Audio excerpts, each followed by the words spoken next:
Food and Beverage Magazine Live, bringing food and beverage to life with your hosts, James Beard Award winner Jennifer English and Food and Beverage Magazine publisher Michael Politz.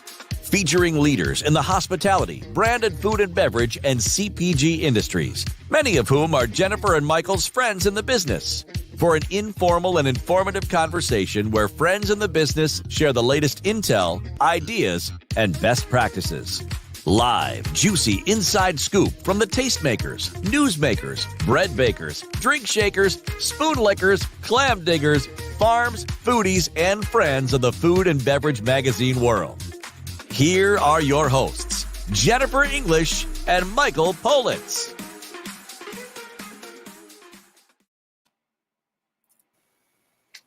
What are you reading?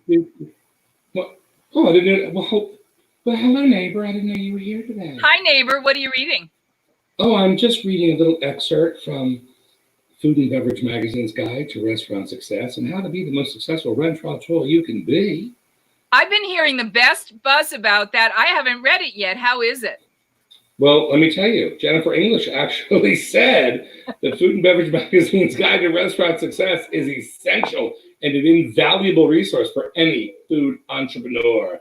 Oh, that's right. Dreaming. I didn't read it all. You must have read it, you little sneaky And you must peeky. have written it. You little sneaky peeky. Hey, listen. Who knew? It's a big... Oh, hey, Jimmy V. We love Jimmy V. Yes, we do. Look at this guy, Kevin Cleveland. Let's talk about Kevin. Every show, Kevin Cleveland comes on. I guess he wants us to go to Drinky D. I want to know what that Drinky D is. How do we go to talk about what it is? Well, he's literally every day I see this, and it's like, I don't know the guy, but Kevin, give us... No, listen, everything we're doing right now, we want to inspire people to be passionate and have perseverance about reimagining their business. You got to give a guy credit for the perseverance. But he's not... But by the way, I just called it Drinky D, right? Obviously, it's Drink IV, but I called it Drinky D, and he never even responded. That sounded cute to me. Yeah, it's cute. Drinky D. I like that, right? It's kind of fun. Happy summer. Today's the first full official day of summer. Oh, it is hot. It is 100 degrees. And I'll tell you, now it's 110 here in Vegas in the shade. Yeah. And now we have the cheese lady on. But before Laura melts, you know what else happens? First of all, it's also Pride. And this is the weekend, just this past weekend, that would have been the Food and Wine Classic at Aspen. And do you know what tomorrow is? The 23rd. Yeah. And you know what that is? Oh, what is it? Your birthday? That's right. And we have I'm glad you told me. We have a big birthday show tomorrow. Oh my God, I had no idea it was your birthday. So you're finally going to be of drinking age. This is exciting. Yes, 39. I'm going to be 39 tomorrow. Hey, listen, the reason it's important to talk about the fact that we were just coming out of the Food and Wine Magazine Classic at Aspen weekend. Why are we promoting another magazine? Because it's not a magazine so much as the event that we were promoting. By the way, I was never invited to the event. And I am. Yeah, but I would have gotten you in. Book. Oh, well, that's okay. Come with me. Okay, I'll come. But you and Broadbent? I'm sorry, are you talking? No. Go ahead. Poor Rose is going to see this backstage and be nervous about coming on with us. Laura knows better. I've known Laura Werlin, our first guest today, for practically 100 months, more than that, probably 20 years at least. And in that time, she is a James Beard Award winner. She's written numerous award-winning books, and she's become the preeminent cheese authority, author, teacher, and is widely acclaimed. And her seminars and her events at the Food and Wine Classic at Aspen, the Food and Wine Magazine Classic at Aspen, are always sold out. And you know why she's on today? Because she's going to talk to us about cheese. She does corporate events. She does tasting. But the world is reimagining tasting and sampling. And one of the things that you have to do when you are discovering and learning about new things is to taste. So we're going to talk to Laura about how we can incorporate some virtual tasting and imagination in our world, what the future of her side of the business is going to be, the kinds of events that she's doing, and how much more important books like hers are going to be as we have to order things in and have them delivered to our house as we So she's the top cheese. She's the top cheese. She is the preeminent authority. She's introduced us to some of our favorite cheeses in the world. I'm going to bring her on. I'm going to bring her on. I'm going to bring her on, but let me just tell you one thing. Yeah. She's already complained that her name banner, right, covers her books. She couldn't put her books a little higher. Listen, she may be difficult. I'm warning you. No. She's the most amazing. All right, let's listen. No, she's a good at it. I cover our faces with my book. That's the difference between me and Laura, right? Shamelessly. She's like, well, I hope you can see them. Be shameless, sugar. You're going to love her. I am. You're going to love her. We've already talked backstage in the green room. Let's get her on. Oh, okay. There she is. She is the cheese lady, and it's our pleasure to welcome her from her F&age somewhere in the Wild West. She joins us now live. Laura Werlin, hello, my friend. How are you? I'm good, Jennifer. I can see that I'm in for a little trouble here, though, with your partner in crime there, Michael. It's going to be, you're challenging in a good way, So thanks for talking about my books in absentia, because it's true. I can't see them. It's all right. Well, you can pick one up and hold it. Pick it up. Show us. Pick them up. They're really heavy. They're very heavy. Just one. Just do one. Oh, no, I do them all here. She's all right. Famous. Here's one. All right, here's one. She's famous. Whoa. Honestly, if you only had one book, this is a really great book. Not only is it an award-winning book, but it's one of those ones that I give regularly as a gift. And if you really want to get to the fundamental basics about learning about your own palate, that's a terrific book, because it will teach you examples of things to try and lead you into a journey of self-discovery. I think it's powerfully effective for many reasons, including that. Thank you. Okay. Thank you. So, so you were talking about the Food and Wine Classic, and Michael, I'm sorry that you haven't been there yet, but you will, and maybe. It's really, this was going to be my this was going to be my 16th year as a speaker there. So it was a sad weekend indeed, but next year's 2021 is going to be great, and it's kind of representative of everything that's happening. Needless to say, this year, where everything that was is no longer, right? And but as you said, what that has meant is that the whole world has come up with new ways to reinvent whatever it is that they do. And fortunately, people are still drinking wine and eating cheese, even, or maybe more so actually. And as a result, I'm kind of doing more events online. Well, that's the only kind of event I'm doing, obviously. And so virtual cheese and wine tastings have become really quite the thing. Thank goodness. And I love doing them. And really, in some ways, it's Laura, better. Laura, yep. Laura, yep. We're supposed to be interviewing you. Okay, you've hijacked the show. Okay. I've never seen anything like this. We didn't even ask you a question, and it was like pulling the ripcord on a lawnmower. I don't even know what's going on here. Jennifer, what is going on? These are your friends. Obviously, they've been media trained, because this is incredible. Laura, I would like you, Laura, to be my co-host for the rest of the show. Can you do that? We're just going to knock Jennifer out. Done with Jennifer. You have done a great show. Thank you for being here. I'm afraid to say a word. I'm sorry. I won't hijack. Go on, Jen. Jen, she's your friend. Let's knock this one out. This is James Beard. I smell a James Beard award for this show right here with you and Laura. Yeah, let's get Michael out of the picture. Laura, so anyway, you and I spent a lot of happy times at Aspen. I remember some of your earliest visits and seminars there, and we were just 16, 17, 18, 20 years ago. We were just discovering that tremendous achievements in regional and artisanal cheese making were taking place in the United States, and we were still just married to some of those beloved and iconic world cheeses from around the world. And you were helping us to develop a new awareness and a new vocabulary. Before we go forward, take us back. How did you get involved with this? And what did you see as an opportunity to teach people about back when you got started? Well, so my first book came out in 20 years ago, in the year 2000, called The New American Cheese. And prior to that, I had been in television news. I wasn't even, and I was behind the scenes. I was not media trained, I just loved food, and I started writing about food. And when I left TV news, and then very shortly after that, for whatever reason, well, not for whatever reason, I was really, really passionate about cheese, even though I knew absolutely nothing about it. And not only was I passionate about cheese, but I was really interested in what was happening with American cheeses, because little by little, I was seeing 1 or 2 or 3 pop up on the cheese shelf of a really nice cheese store where I used to shop. So that's kind of how that all came about. I thought, well, I'm going to write a whole book about American artisan cheese.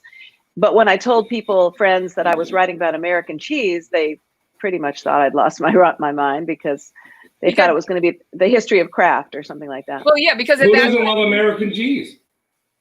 I wish I had a little piece. I wish I had a piece of American cheese right now, unwrapped it. I'm sorry, not sorry that you don't.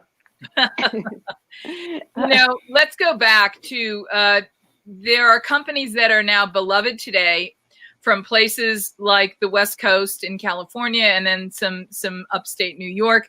There were some companies that emerged that really helped to define the foundation of what was to become the American cheese culture, the industry, the movement. The good folks up at Coach Farms in New York. We can go out to places in California. I'll let you take your pick. I'm still really just smitten with the Cowgirls. Talk a little bit about some of those pioneering cheesemakers who today are, beloved cultural institutions in the American cheese movement, and how you discovered them and how you helped us discover them.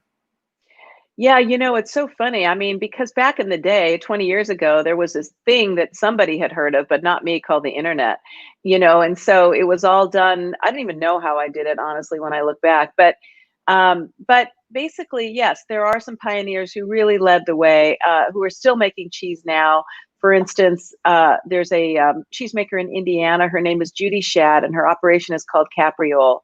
And everybody in the business just thinks Judy is the bomb. And her cheeses were and are, and she was doing it where she had to make cheese at 3 in the morning, and she would take the milk pails, in the back of a flatbread. The only time she could make cheese was in the middle of the night, because the guy whose cheese make room she was using needed it during the day, and she would lose half the milk along the way.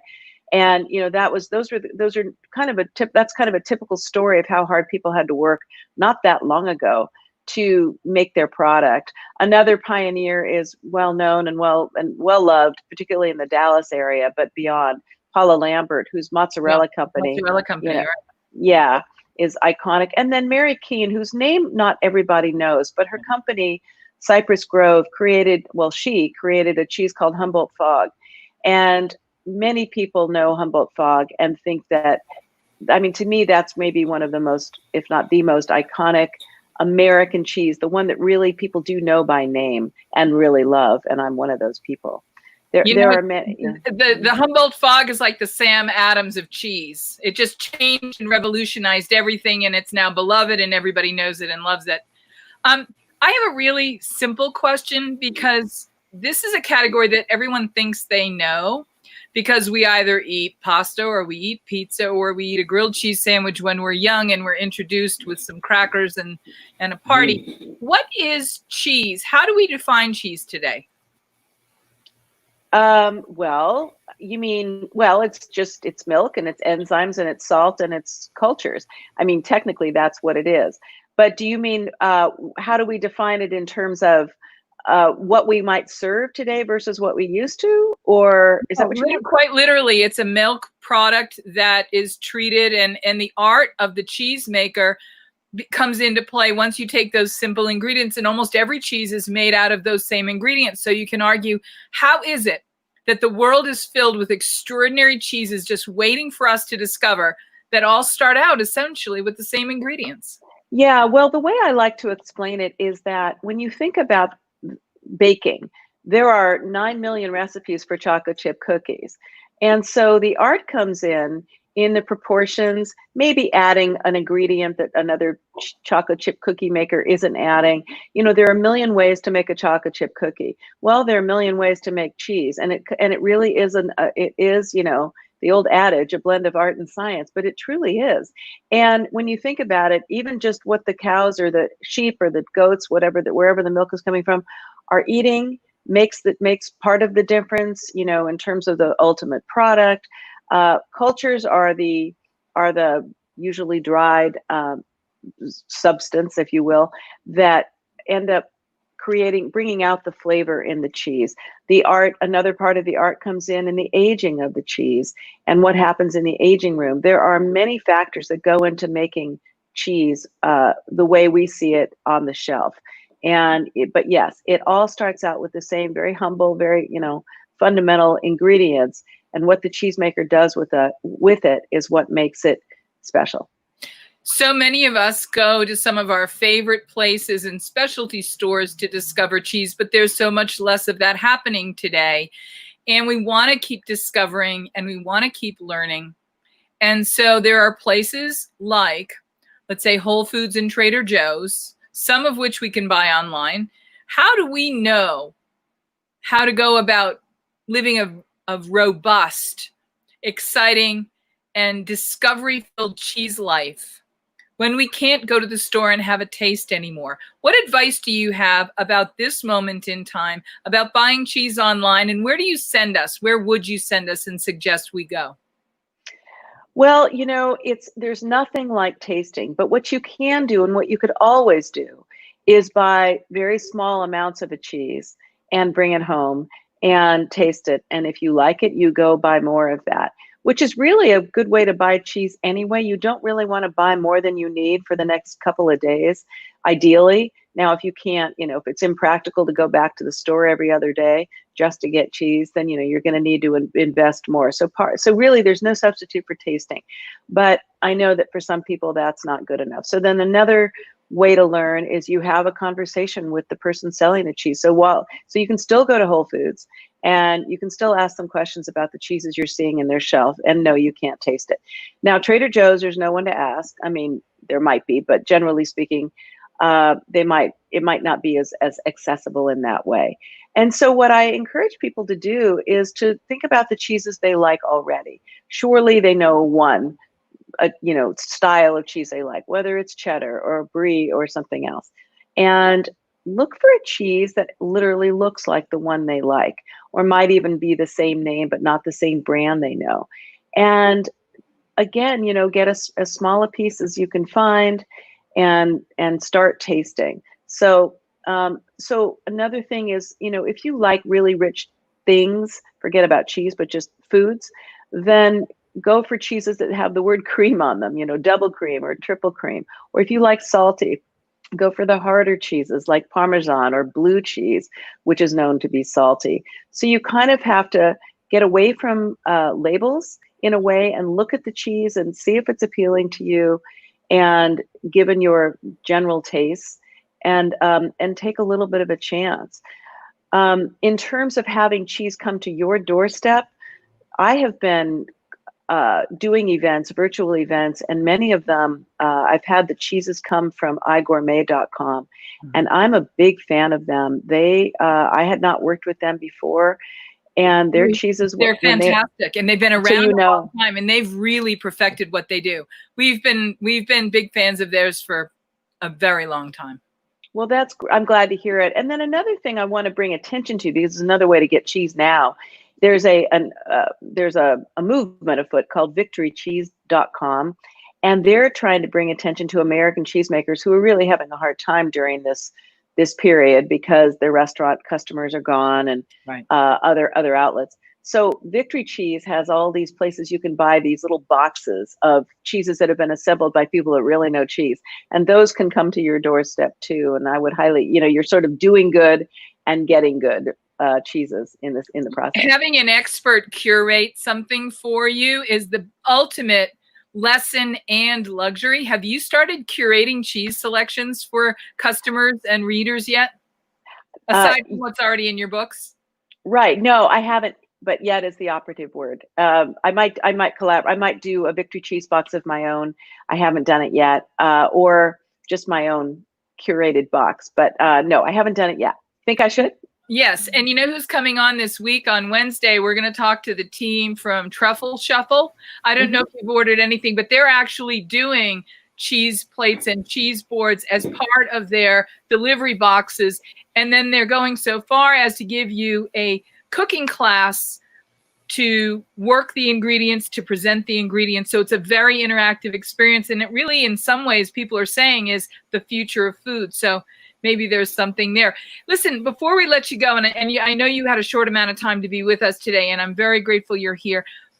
When we go to Costco to do the big shop, because if we don't want to go out a lot, let's just say we want to go out once a month and stock up like they did in the old days, what are the kinds of cheeses I can buy in a bigger piece that will hold up and will allow me to get more than just that little bit to say ultra fresh? What do you recommend in terms of being our own effiner? Yeah, well, a rule of thumb is that the harder the cheese, the longer lasting it's going to be. And that's because there's less moisture in it. And so a cheese like Parmigiano Reggiano, it's already a couple of years old anyway, and that's going to last a very long time. But if you don't, those are not cheeses you want to just sit and eat a lot of. So cheeses that I would recommend at Costco, of that size, are cheeses like Comté. One of the cheeses that they always have is a cheese called Comté. That's Comte. It's really a wonderful cheese from the mountains of France, and it gives you a lot of bang for its buck. It's been that too has been aged many months, if not years, and that's because it gives you the quality and the price in an equation that's doable for many people. And the thing with Comté, I will say, because I love it, you can have it in your breakfast, lunch, and dinner, and in your happy hour. So. And it melts really well too. So if you're making a grilled cheese sandwich, even Comté or on a hamburger, it's fantastic. Yeah, it's a great selection. And then they have, Costco has a cheese. It's called Coastal Cheddar. It's really popular, and it's popular for a reason. It's kind of what we call a sweet cheddar. So it's not like super sharp or bitter or tangy. It's just kind of sweet, and it has little crystals in it, which are wonderful. And so I think that's a great cheese to go to. But basically, an aged Gouda is another way to go at a place like Costco. So those large quantities are going to last a very long time in your refrigerator as well, and are always treats, always, because they're great cheeses. And I'm surprised. What's taboo? Let me ask her about taboo cheeses, Jennifer. Okay. What's a taboo cheese? Are there any? Are there cheeses taboos, cheese no-nos? Like I said that, Jennifer? Cheese no-nos?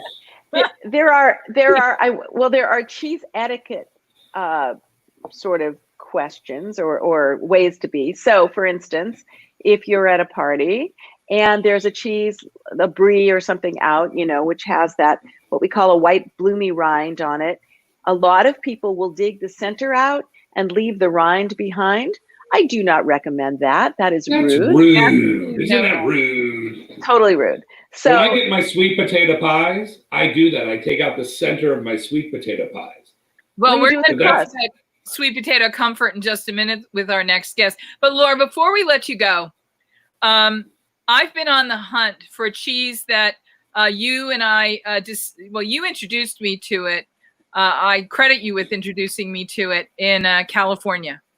And I forget the event that we were at, but you were telling me about it, and then I went and found it, and it tasted like the most glorious combination of cheese and fresh asparagus called La Del de Claron.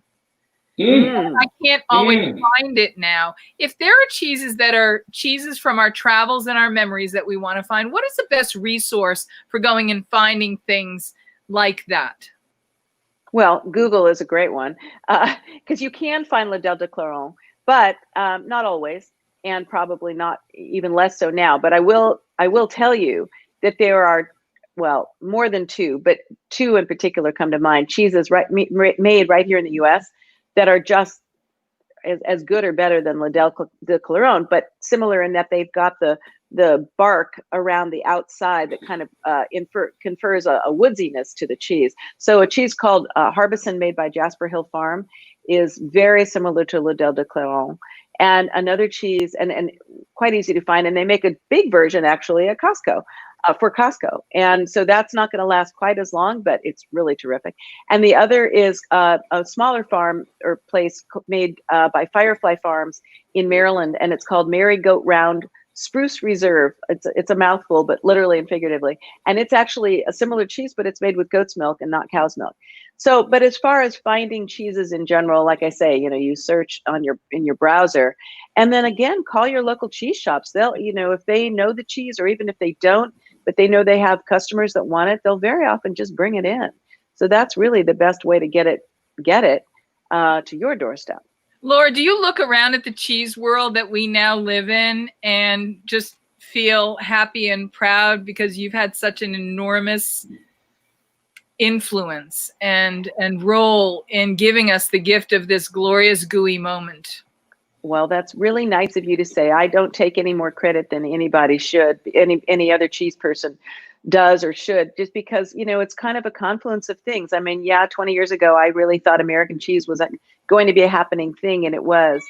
But I just love it. And so it's just born of what I do. And I don't think it's anything. I mean, I'm just a cog in that cheese fan wheel, and I'm really happy to be part of it. She's so humble. You're so humbled. Well, it's really true. I mean, it's true. Did you hear me? Did you miss my joke, Laura? You're so humbled. Oh, humbled.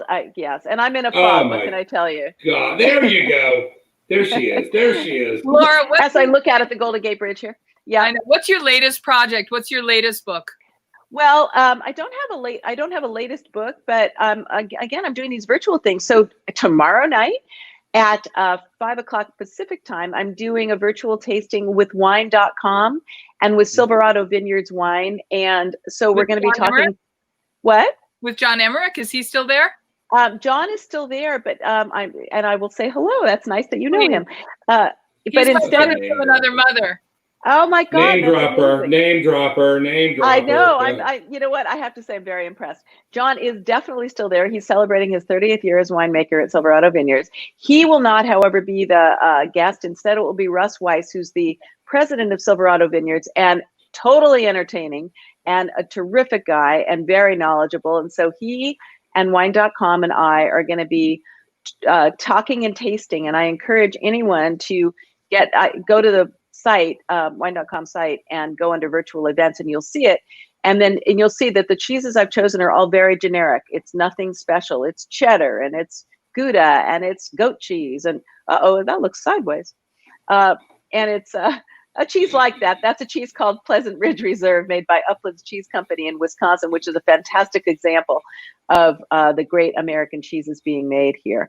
So virtual events like that, or anybody can go to my website and find out about more events. I'm going to be adding them. I'm going to be doing a 4-week-long series here in the Bay Area, virtual, but you have to pick the cheeses up locally. So Laura, whenever you have your events, will you send us a link? We'll share it with our audience, because restaurateurs and operators, shop owners and farmers market guys across the country want to learn more. And we just have limited opportunities. We don't have Fancy Food Show this year. We don't have Aspen. There's a lot we're missing. And so it's up to all of us to make sure we don't leave anyone behind. So the more you can send to us to share with our audience, well, the happier everybody's going to be.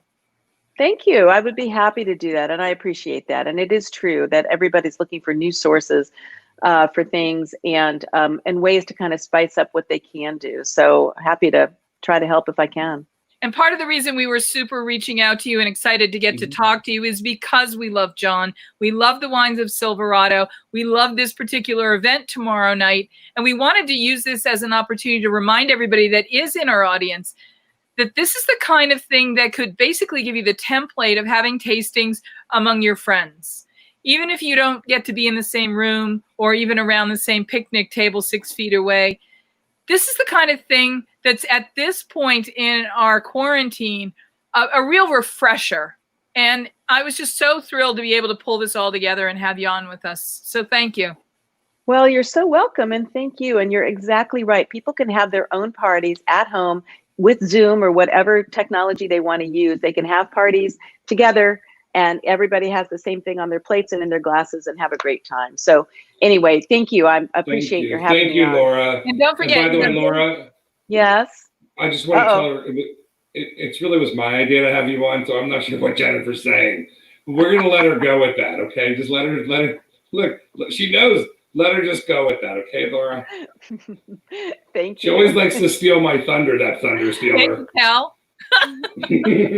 Hello, bus. Meat throwing here. What were you going to Thank say, you. Jen? Say goodbye. What were you going to say before we say goodbye? The James Beard Award No, winner. I was going to say James Beard, the father of American gastronomy, said that food unites us. And it only is united because we have people in the hospitality industry like Laura who bring us together and show us that whether you like a hard cheese or a soft cheese, a salty cheese or a stinky cheese, that's not the part that matters. What matters is that we're together and we're learning and we're coming to the table together and we're part of this beautiful food family, thanks to people like Laura. And Thank you, Laura. and you. Thank you. You're welcome. Hey, it's good to see you. Thank you for being She here. saw you. Oh, that's beautiful. What do we got? Before we go next, let's do Whether this. you are thinking about becoming a restaurateur or you are already in the business, Michael Politz has written a must-read, The Food and Beverage Magazine's Guide to Restaurant Success. Pick up your copy today at Barnes & Noble, Amazon, Books A Million, or wherever fine books are sold. Why is it always about me? Because Wow, honestly, you didn't have anything to say. This is the first. This is the most beautiful thing. But enough about me. Let's talk about Rose McGee, okay? So I get this press release, which is, let me just tell you. So every year, right, my best friend, I go to his house with my family every year for 20 years for Thanksgiving, right? Now, I'm going to say this, but, he's had a couple of wines and whatever, but the last 12 years, he's had a beautiful relationship. They have beautiful children, right? And her mother, all right? Her mother makes, right? Kiki and her mother, Rita Ali, makes the most beautiful Thanksgiving spread, right? So every year, literally, this has been for 12 years, I always get my very own sweet potato pie, right? She makes a bunch for everybody to eat, and she makes one for me and one for Mike, right? My child's godfather, Mike Tyson, right? So everybody has their own. Champion of the world, Mike Tyson. Yes, heavyweight champion of the world. So everybody, they all have to share the other sweet potato pies, right? But I have my own labeled, and he has his own labeled. Now, there are times he tries to stick his fork into mine, but this is a no-no. We're not allowed to share. Now, when he was a vegan, which I don't know if the world probably knows he was a vegan for a minute, he had his own vegan sweet potato pie. Oh, interesting. And by the way, it was delicious, but he didn't know that I stuck my fork in it because I had to taste it, and it was delicious. But now, for the last couple of years, he's been dieting and he's all ready and in shape. So I've been kind of nibbling on his sweet potato pies during Thanksgiving. That's all. I'm just saying. So my love for sweet potato pies, and then I saw this press release. I don't even know. I think I saw her on television. I don't even know where I saw this, right? I saw Rose on some TV show. She'll tell me what it was. And I literally reached out. And I've only done that once before, and I married the woman. So and she was a baker too. And she would remember, that's how I met with Kai, right from we know the way to your heart. The way to my heart, it must be through baking, because on the Cake Boss, Kai was on the Cake Boss. I saw her on that. And I'm like, she's gorgeous, right? Boom, there you go. We have a 3-year-old now. Then I'm watching TV and I see Rose McGee and this whole little heartwarming story, and I want to start crying. And then I start thinking, is Thanksgiving next week because I'm starving? This is what I'm thinking, right? No, look how long I have to wait now. But let's bring Rose on. So Rose McGee is the founder of Sweet Potato Comfort Pies. Sweet Potato Comfort Pies are a catalyst for caring and building community in partnership with the Golden Valley Community Foundation. She joins us now from her test kitchens and pie emporium. It's really an honor to have her here at our table. Hi, Rose. Hi, Jennifer. Hi, Michael. Hi, Rose. Rose, was that a great sweet potato pie story? That was a great story. It was a love story. It was just so much going on there. You want to know? That was the love story between a black man and a white man over a sweet potato pie. Was that not the most beautiful love story you've ever heard? Yeah, but you know what? It was a love story between more than that. because this was a mother who was making the pie and knew that it was good to make a pie for each of you. She's and amazing. That's very interesting because the recipe that I have makes 2 pies. And I tell people sometimes, it may be that one person's going to eat that whole pie. It just depends on how it's made. And it is made from the soul, from the heart. And that's you can taste that. So we don't put any whipped cream on it. We don't put any ice cream. Like Mike and I will just eat, leave us alone. Mm-hmm. Of course there's the oyster dressing, with the oyster for the turkey and all that stuff is delicious, right? Yeah. We just want to get to the pies. Like we go through the day, we're like, get through the pies, right? Can we eat the pies now? And they walk in, son, I got your pie for you. The minute we walk in the door, and then he'll be like, I ate it, I ate your pie, ha ha ha. And I'm like, no, you didn't eat my pie. You would never eat my pie, right? It's the most ridiculous story, right? But both of us, we think it's the greatest thing that we've ever been experienced. Rose, and that must have been why when I saw you on television, it touched my heart. I was like, I get that. I get this sweet potato pie thing, right? I get it. Put these on so I can see you all better. There. Ooh, do I look more hand? I probably look better without them.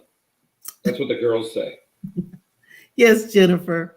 Rose, what Michael's talking about is pie as love language. And I don't think there are many foods that we can really and legitimately and authentically talk about love language as a food. But pie is one of those things. What is it about the magic and the mystic nature of pie that lets it be a conduit for love and the language of love, almost like anything else? Why is that? In your life of this art that you make with pies, what do you think it is about pies that lets it be such a love language, or do you? Or am I wrong? Well, when you think about how people grew up, we'll just talk about the sweet potato pie, for example.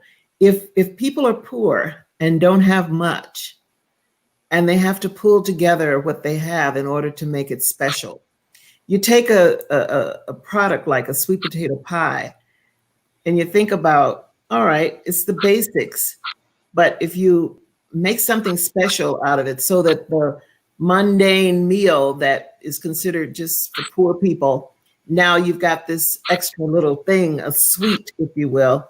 Mama, grandmama, Nim, as we would say, went a little extra to give you something special.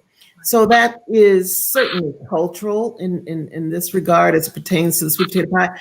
But when you think about the apple pie, you think about the blueberry pie, all of those different desserts that have been pulled together as, just using the natural things that are out there in order to make something a little more special for family. That's what it's about.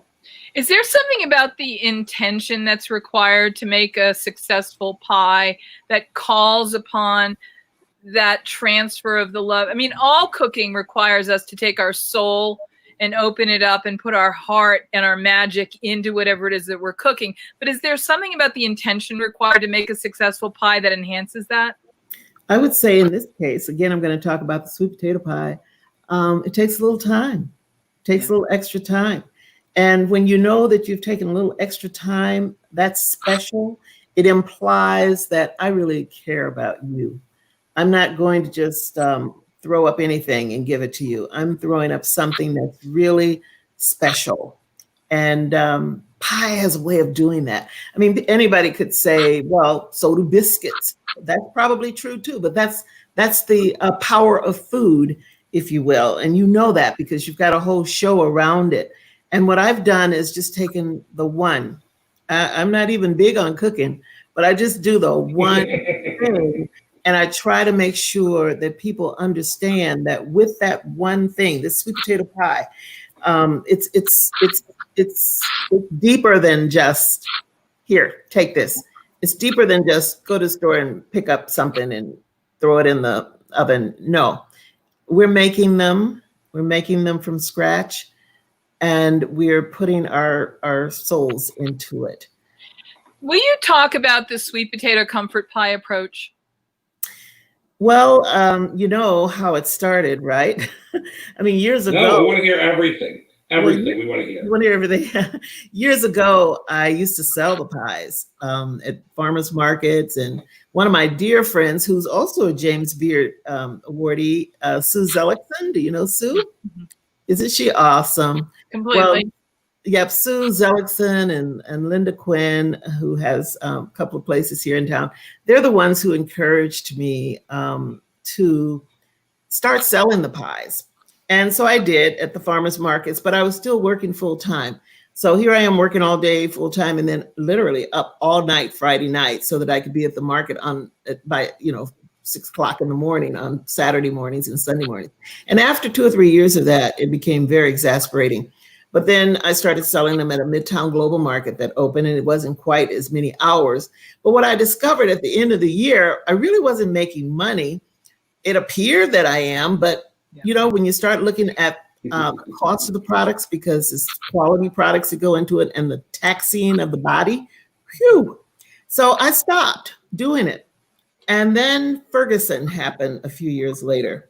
So I'm sitting there in my living room watching what was happening in Ferguson and feeling really badly, because these are people who look like me, and all I saw on their face was just hopelessness and wondering, what can I do?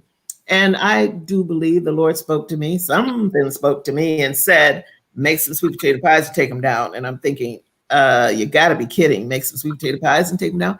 And I did. I went into the kitchen and just turned around a few times to figure this thing out.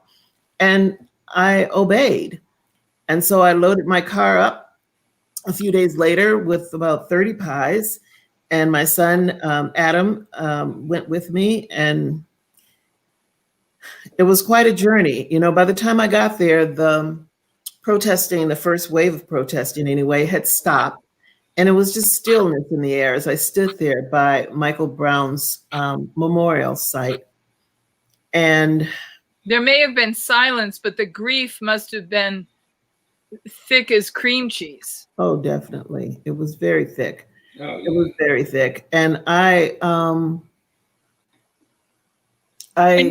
we should tell people at this point, you don't know people there. It's not like you had family there or that you had some powerful personal connection. That we have to talk about the very divine nature of this story is that when you were taking pies and making pies and taking them to the Midtown Market, you had no clue that was merely prelude to you. No idea. No idea.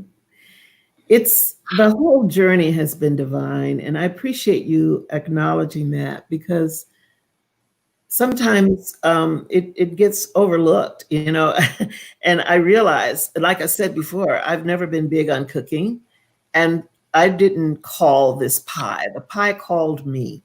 So I stepped into it. And when I came back home to Minnesota and contacted my mayor and said, we've got to do something here, because what happened in Ferguson can happen anywhere. Right.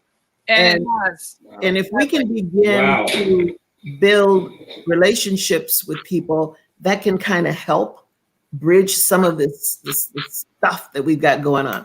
So we agreed to do that and created this activity of events over the weekend of Martin Luther King holiday. So that Saturday, volunteers come and work in shifts and make the pies. And we make the number of pies that Dr. King's age would have been. So this year we made how many? 90? 85? Oh, you were close, Michael.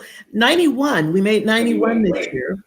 And then on Sunday, people come together and we have dialogues around tough conversations such as race, because I lead story circles also.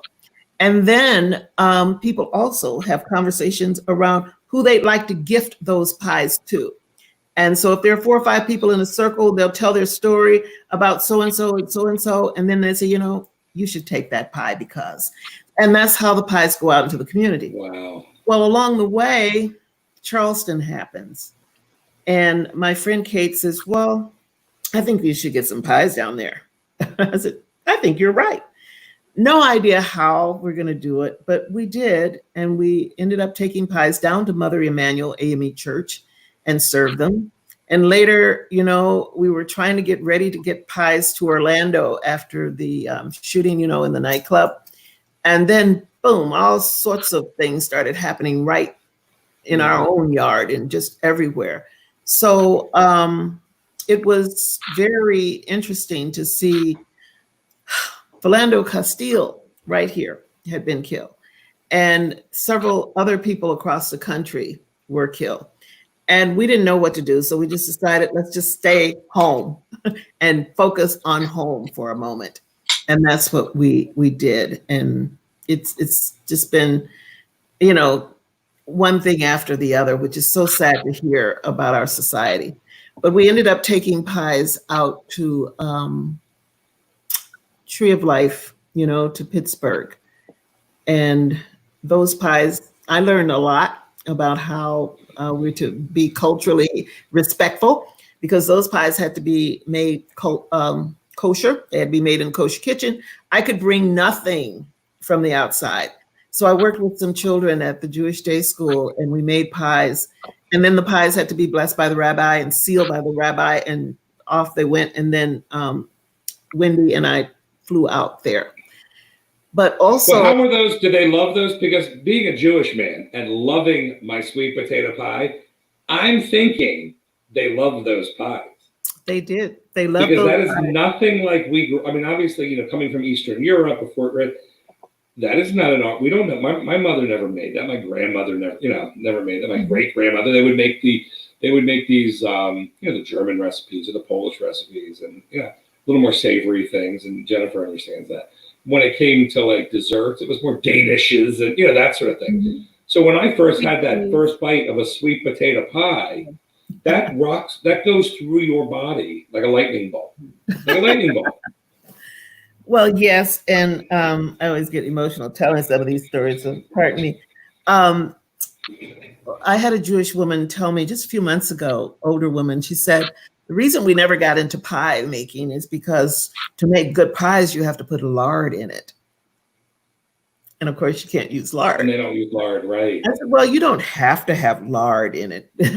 But well, that's when Mike was doing his vegan pies, they would just take that out and use, I don't know what she would use. I'm sure she don't ever tell me what she uses, believe that. But but I can tell you that the regular ones were better. And now that he's not a vegan, it's much more fun. Yeah. Well, the lard is simply good for the crust, but you know, you can get crust now because we don't make our crusts from scratch. We just buy them and we get, you know, the vegetable ones. And then there are some people who have to have gluten-free. The batter itself is gluten-free. So it's just a matter of your pie shell being gluten-free. So Rose, and see what I'm saying, Jennifer? Everybody's got a shtick. The gluten-free. They got everyone. They just can't eat a good sweet potato comfort pie. Do you know what I'm saying? Like no one's watching. Stick your fork in it. It's so good. I was very lucky. I got invited to be a judge at the National Pie Championships in Celebration, Florida. And part of the reason I thought I was invited is because I like to think I'm a bit of a pie expert like Michael is. And one of the things that was extraordinary about that was the way that when you look at a sea of pies, especially commercially produced pies, you can see the difference and taste the difference between the homemade and the commercially produced in ways that are really highly differentiated. When I was asking you before about sweet potato pie, and in particular as a love language, and the intention that you put into it, and how in a time of grief and pain and trauma, something that is as simple as a pie can have such a profound effect. You are still in what I'll call the early days of this mission, but you've had enough experiences to be so moved as to continue being called. You continue to take immediate action in the loving way that you do. Can you talk for us a little bit about what you have learned, what you have had validated about the pie as a mechanism of rescue and healing in a time of trauma? You know, what I often say is that the sweet potato pie is the sacred dessert of Black culture. When we took the pies down to Charleston, Bishop Goff, Reverend Goff, I remember a reporter shoved a microphone in front of his face and said, well, how do you feel about her bringing sweet potato pie down here? And he said, why not sweet potato pie? Sweet potato pie has run deep in our culture since forever. He said, why not?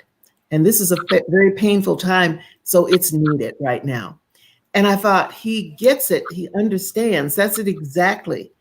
And when we think about the complexities of racism and white supremacy and people who may have lost their homes, or they've lost a loved one, or something catastrophic has happened, right? Whatever that is, that's complicated. That's complex. It's hard to say, I know exactly how you feel, because we don't know exactly how you feel, but we know that we've been through things ourselves. Right. So taking a pie to someone that has this history of having been made during some very tough times, some very tough and complicated times, it only makes sense that it brings comfort.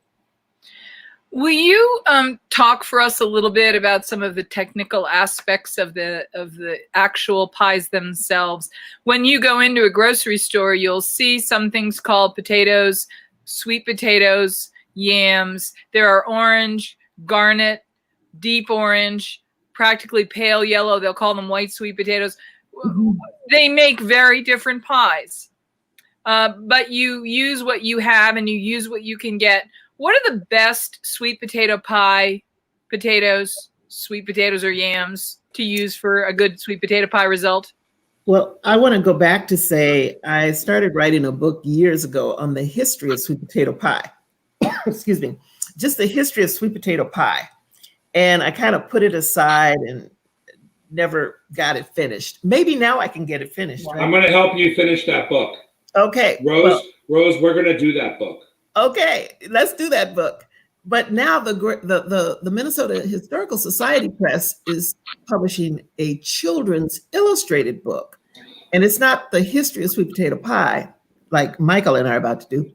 It's a story that helps to teach this loving relationship between these little children, they're a set of twins actually, and their grandmother, and the values that she's teaching them just in everyday walk of life.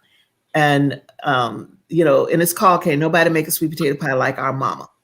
So the beauty and the power of that story is one that I think of my own life. It was my grandmother and my great grandmother who raised me.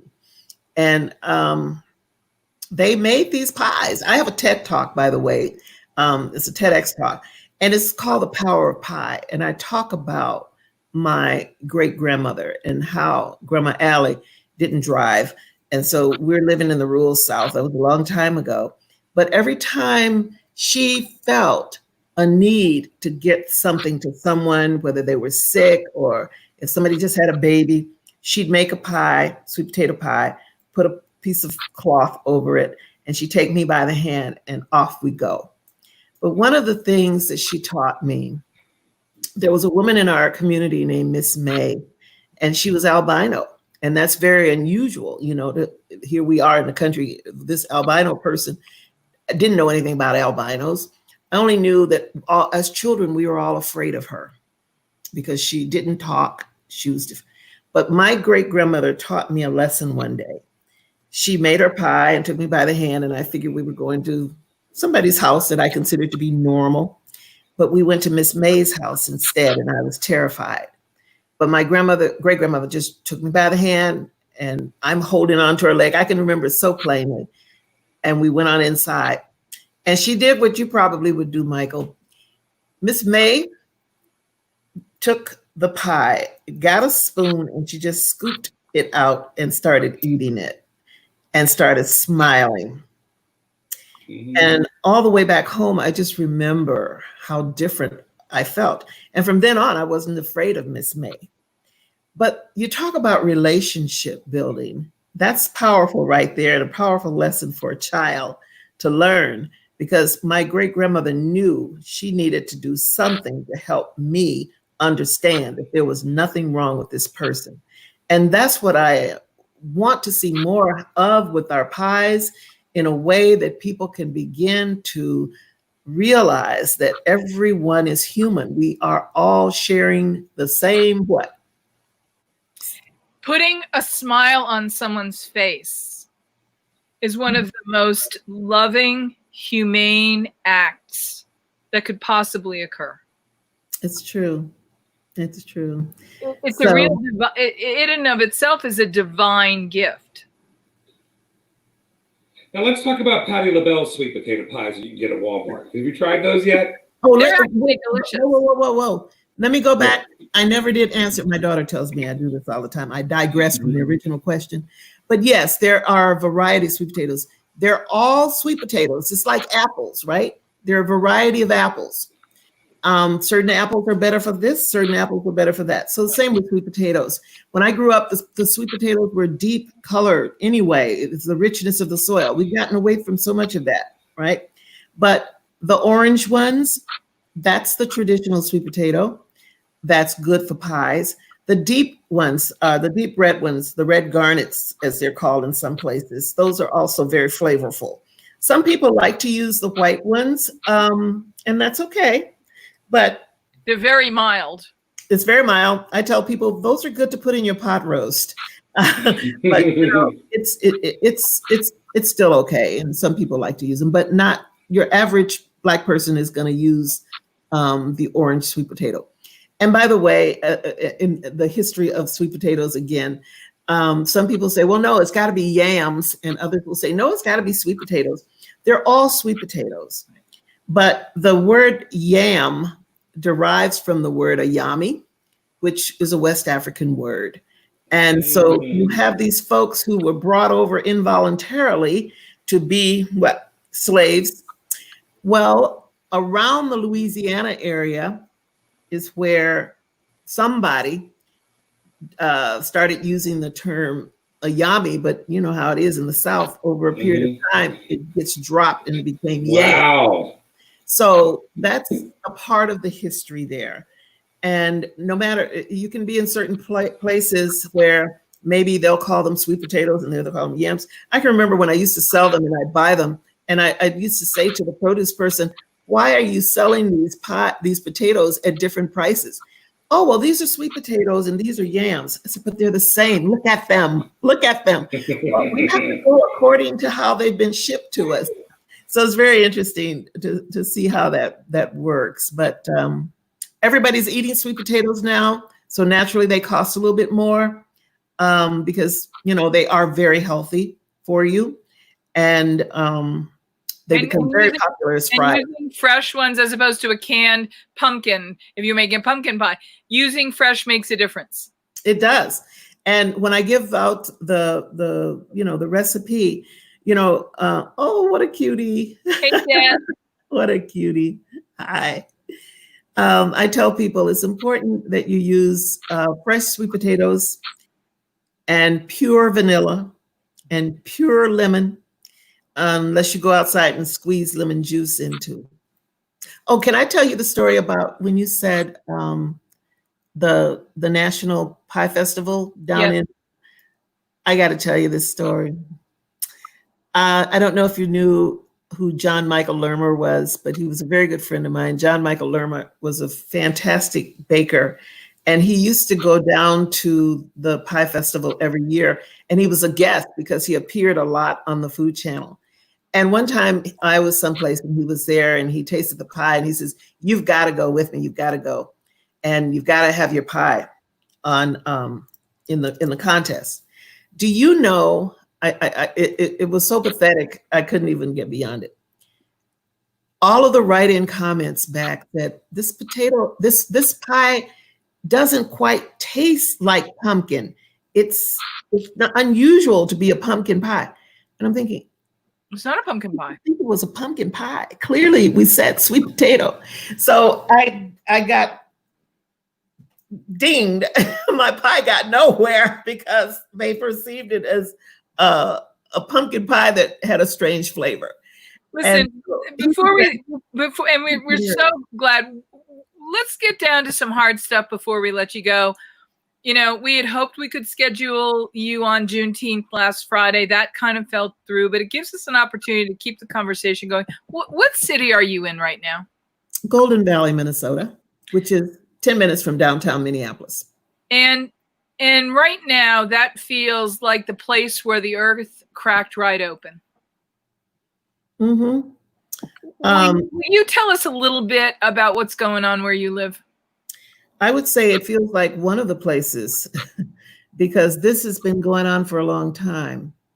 It's just that the manner in which it went on and with social media, we were able to see it so intimately. So it touched the hearts of a lot of people being able to see it. And it's painful and it continues. Nothing has changed much in terms of how people are feeling, how people are trying to heal, trying to reconstruct, and trying to make sure that systems are changed in a way that can really be beneficial to all people. Because right now the systems are not. One of the things as you were speaking that really struck me was the sense that there is great fear. And fear, when it exists, takes the oxygen out of not only faith, but love.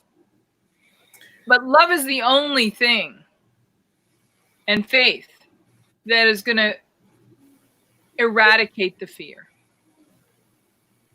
There's something to me about how you quench fear with these beautiful pies.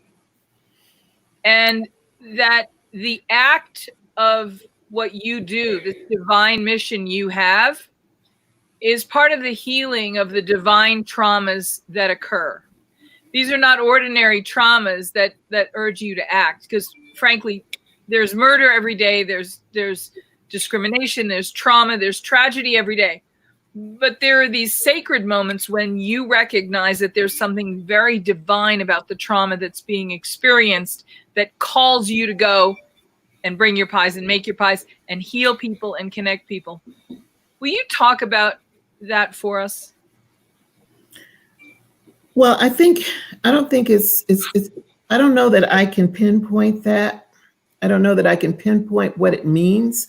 I just know that we all come with certain gifts, or either we're just a little whatever. I don't know. As some people would say, isn't that a little weird that you aren't you afraid? No. And the word fear, it takes on a meaning that for me, I really don't have time for. I don't have time to linger in it. I know that so many people operate because they're guided by fear, and that's part of what creates so much of the disconnect. The fear of what? The fear of losing control, the fear of feeling that somebody's going to have more than somebody else has, the fear of power. I don't know. But fear is connected to an ego experience. And frankly, where there's sweet potato pie, there's no room for ego. No, but there's so many, and I say that to say there's so much work to be done. Right. And we have to be courageous about it. And you hear people talking about courageous conversation, courageous. It is no joke. And it is time now. I'm going to talk to white people right now. It is time for white people to be courageous and step up and do what's right. Liberal-minded white people included, because there's so many things that even liberal white people have chosen to ignore. And it's time. It's time. So if you've got, I tell, I remember Reverend Sharpton at the funeral that he did here in Minnesota for Mr. George Floyd. And when he we're said, talking a few weeks ago now. Yes, he said, he made the comment, Al Sharpton has all kinds of great lines. And one of them was, take your knee off my neck, get your knee off my neck. And he was saying that to white people, to white supremacists, to people who are leading, and liberals, get your knee off my neck. And I went on, my daughter makes shirts, she does all of this for me. And I had her make me one, get your knee off my neck. And then later I said, you know what? I need you to come back and put something else on the back of it. And while you're doing it, write a check. Get your knee off my neck. And while you're doing it, write a check. Because so much of what we see has to do with people being marginalized and not having the proper resources to function. Poverty is atrocious. And when we see all of this happening, people will want to criticize, particularly when they're at home comfortable. Why would those people destroy things in their own neighborhood? Well, that's where the incident happened, right? In the own neighborhood. And as Langston Hughes says, or does it explode? What happens to a dream deferred? So the explosion comes, but generally the explosion comes from being sick and tired of being sick and tired, as Fannie Lou Hamer would say. Right. So all of these factors are really critical now for white people to really take seriously and not just be about, oh, no, get with the program in a real serious way. Powerful. Now, you wish I wasn't on your show? No, I'm glad you were, because we've never felt that. I grew up in Washington, D.C. I moved out west and I saw a whole nother world, and it was I got to tell you, none of us are safe and equal until all of us are safe and equal. And there are issues that go beyond color that experience discrimination to this very minute. All right, Jennifer, we're not talking about you now. How did this go turn into you? Come on now, girl. I'm not talking about sweet. We're talking about sweet potato pie. Well, it may be talking about her, though, and you. No, it's talking about her, and me. Believe that. The point I'm trying to make, Rose, did you make pies a couple weeks ago? Will you tell us a little bit about what happened in the aftermath of the world cracking open in Minnesota? Well, that's how all of this came about. The press that you all mentioned that you started seeing about sweet potato comfort pie. I, have been going out to these various places, and then I didn't know what to do. It was the first night of curfew. It was a Saturday, and curfew was going to be that night. And these young people who I love, Miss Leslie Redmond and all of them, are out there that night, and I knew they were not going to be in curfew. And I couldn't just be here doing nothing. So I made a vow to stay up as well, fully dressed, staying up. They're out there, I'm going to be awake. So finally, about 4:30, I did fall asleep, and I woke up at about 7. And I said, all right, that was really hard being up all night. Can't do it that way tonight. What am I going to do? Because curfew was going to still be enacted. And I decided I'm going to make some pies, because with COVID happening, I had actually every now and then would make a few sweet potato pies and sit them on my porch and tell people to come and pick them up. They were in plastic bags with rubber gloves, and take them to some first responder, whatever that meant. So I thought, that's what I'll do. I'll make some and put the word out and people can pick them up. But about 5 o'clock in the afternoon, it occurred to me, I don't have to be making pies by myself. Other people are at home too. They can make pies with me. So I went online and said, on Facebook Live, I'll be on tonight and I'll be making sweet potato pies with you.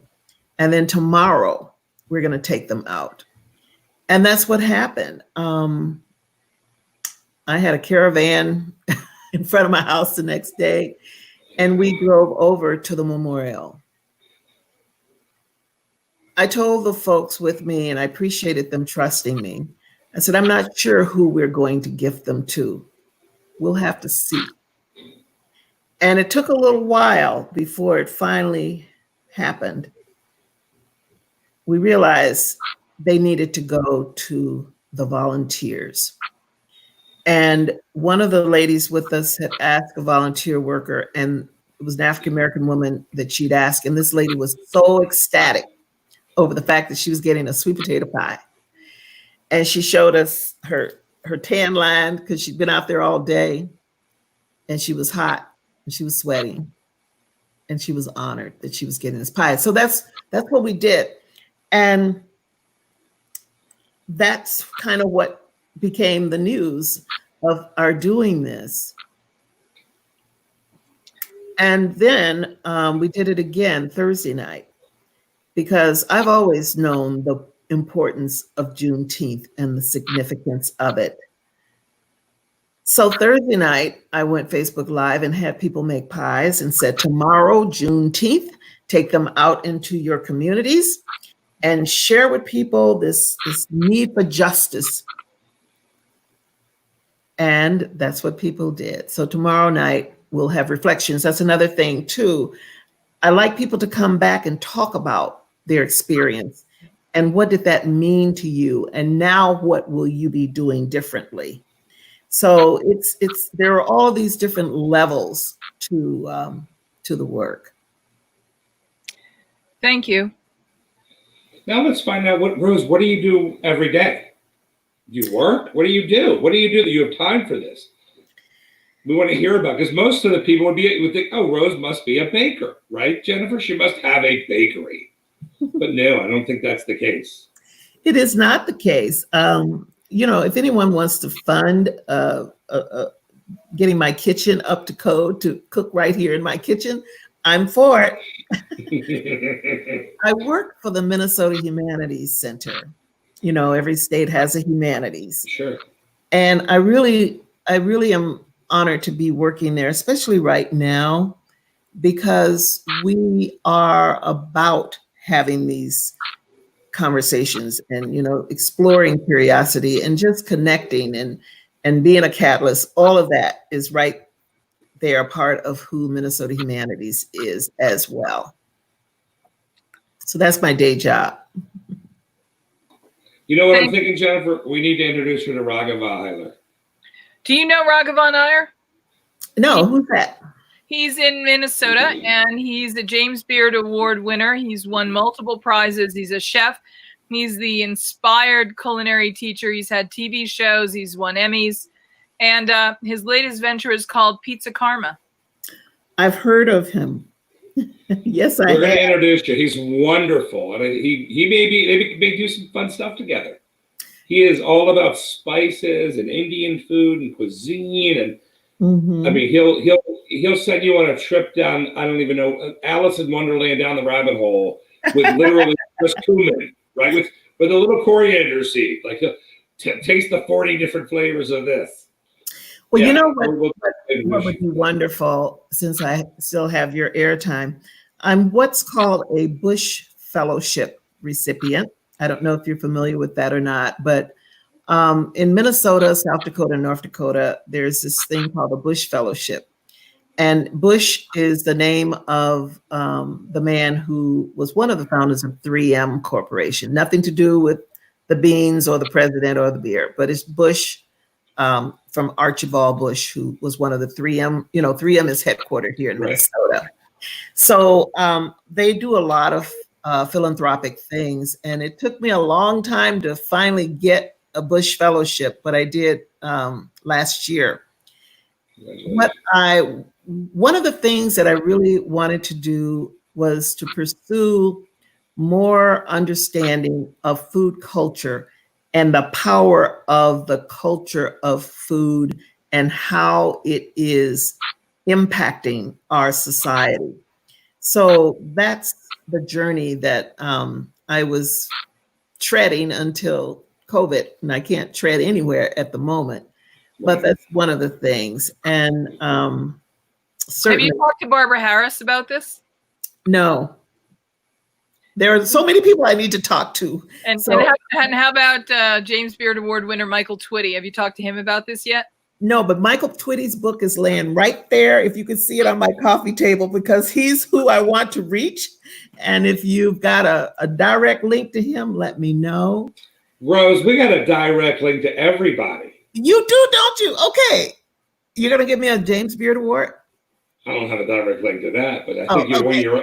By the way, I'm having a feeling she's going to win her own, Jennifer. Your sweet potato book will get there. I am I'm so excited about what's to come.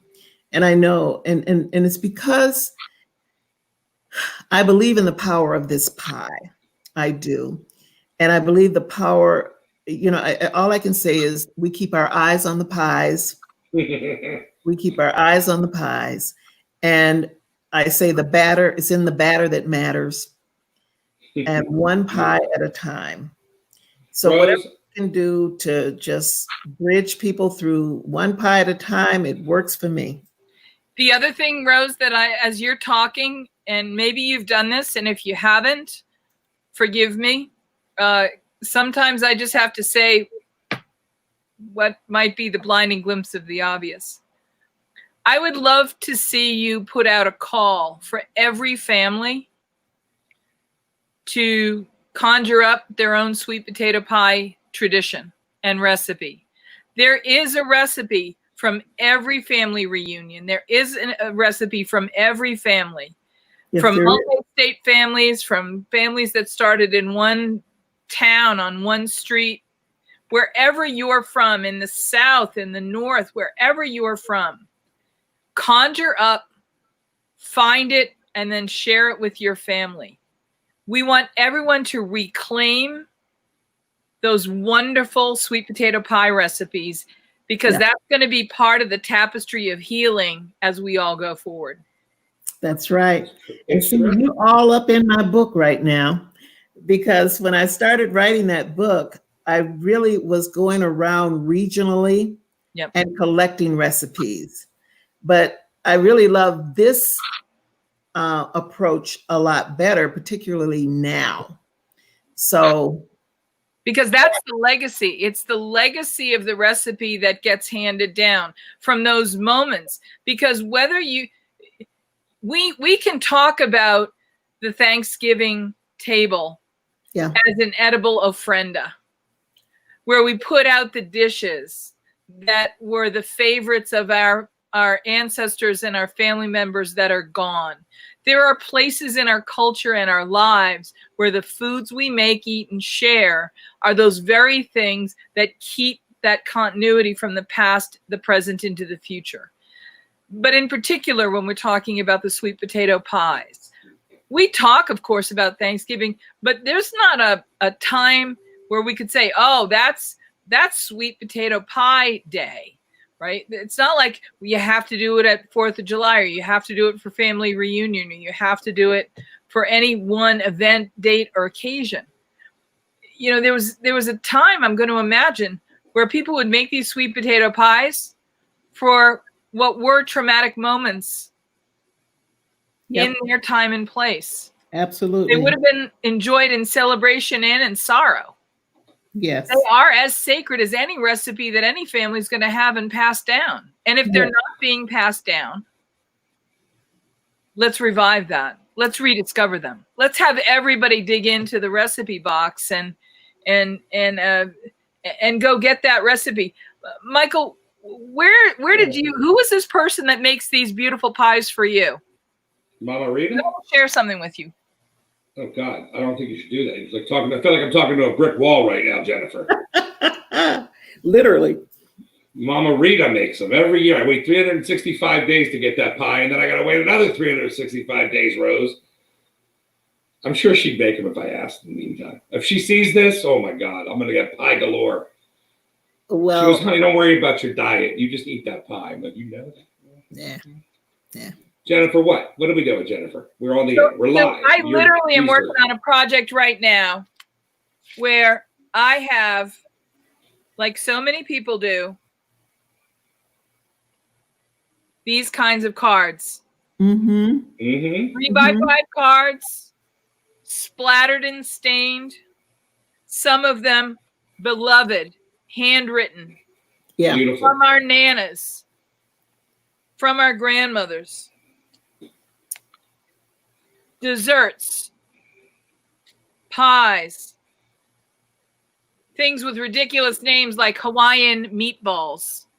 First of all, that's not ridiculous because Hawaiian meatballs are delicious. I'm not going to lie. They probably have a little pineapple in them, and they're very delicious. What do you want me to do? They do. Now, Jennifer, let me tell you something.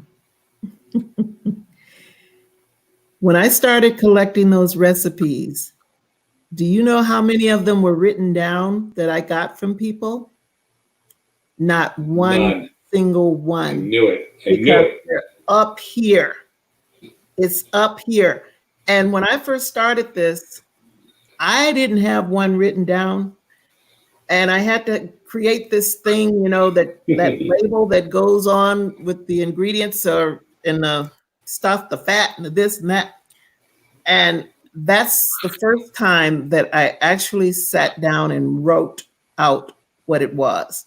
So it's the oral tradition. That's the beauty of our history. And yeah, a book would be wonderful, but I tell you, I wonder if it's more about something audio as well. Maybe it's a documentary. Shh, Rose, we'll do this. I think you're right. Speaking of which, seriously. We got a lot of work to do together, Rose. Jennifer, let's wrap this up. We're at 120 now, Jennifer. We're probably going to lose all of our viewers. First, we're going to depress them, and then we're going to lose them. We got them all excited with the sweet potato pie. And now Jennifer's digging through her recipe. It's like, hello. Is this thing on? Sweet potato pie recipe, because I had it out here, and I didn't want to be so gauche to say, look, I have one too. But the point is, we all have one. Oh, and God, you're Boston. I wouldn't want to taste yours, Jennifer. Oh, a little Boston sweet potato pie. Fancy. Exactly. I want it slopped up, all from the South, ready to go, and I bet it's even. Oh. Rose, I'm gonna have a Boston cream pie instead. Thank you. Thank you, Rose. We're gonna have you back. Is that okay? Don't give up on us. I won't give up on you. Okay, now I'm holding you to this, Michael. We're doing this. Right. We're going to do it. I just, my book just came out yesterday. What is your book? It's called Food and Beverage Magazine's Guide to Restaurant Success. Congratulations. Thank you. It's going to be such a bestseller that Wiley's going to want a second book, Michael. That's right. We're going to have more books. And by the way, Rose, I got paid to write it. You can't beat those. That's good odds, right? That's a good odds. No. I get paid just a little bitty whisper of a bit for the one that I'm doing here, but that's a historical. That's all right. It's only, I didn't say how much it was. Maybe mine was a whisper too. Okay. Let the world know how successful we are. Exactly. I will feel badly. $1 is getting paid. Don't get the wrong idea. It's $1 is $1. All right. Rose, thank you for joining us. I'm so glad I saw that segment on you and reached out and you came back to us. And I am too. I fell in love with us. I mean, I hope that you fell in love with us. I did fall in something, that's for sure. You're both just you're look at this, Roxy Bierman. Bless you, Rose. You're really? Oh, thank you, Roxy. Roxy's in somewhere. And then she wrote, "Bless us." Not Nebraska, but I met her on a plane. I've only met her one time on a plane years ago. Oh, how fun. That's Well, Rose, fun. I'm going to tell you something. Tomorrow is my birthday, and this was a gift.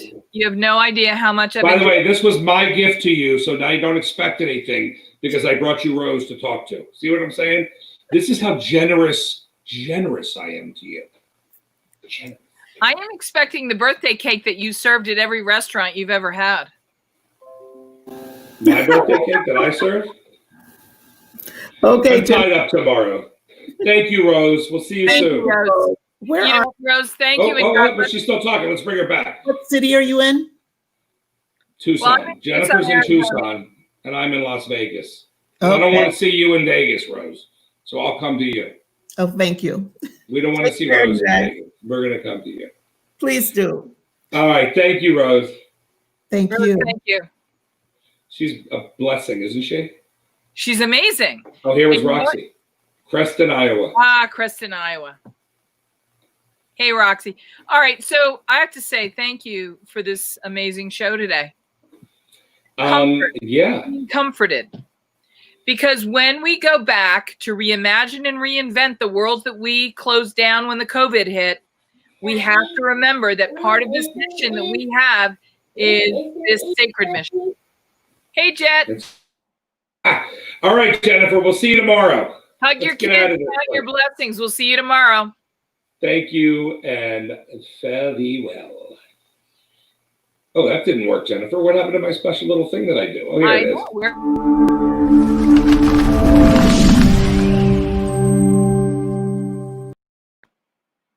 We're